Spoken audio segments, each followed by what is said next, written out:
And because how your journey started, I mean, from the beginning, how you got into it, how what brings you, or what what you were doing and all that. If you share with us your story, but Yeah, also. so I've always loved fashion. Like from a little kid, I would play dress up. I'd like wear my mom's heels and like I do like they used to call me Fancy. That was my middle my nickname, Okay. Fancy, because I always wanted to dress up with all the beads and stuff. Like I loved fashion.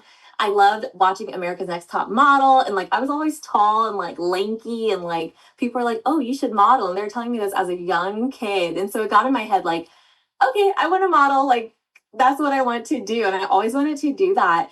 And so I got introduced into the modeling world through there was a local boutique. I'm from Las Vegas. There was a local boutique in Vegas that I shopped in at all the time, and they had a flyer on their door front that said, we're looking for models, please apply. So I applied for them, and they were totally like a fast fashion company through and through. But I ended up becoming a model for them. Actually worked for their store too. Like I worked in all aspects. I worked in the store. I was a manager at one point. I was a Wow. model for them. And then I worked on their back end. Like I did their online inventory and description writing. Like I was fully immersed Wow. in this fast fashion local boutique.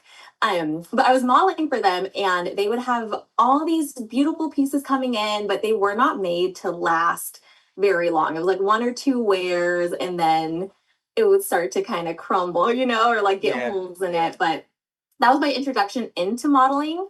And my goal was to become signed to a modeling agency. Wow. And I would apply to like all the big agencies. And I actually got I'll talk about that in a second. I'm like getting sidetracked. But so I started modeling in that regard. I started modeling for a ton of local Vegas boutiques.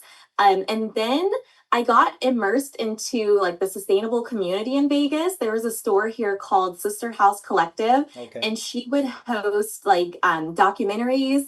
And we would all come together as a community, but she was a sustainable, ethical store, which I had never even heard of before. She was like the first one in Vegas. She sold all like fair trade items in her store. She was really focused on community. She would host clothing swaps.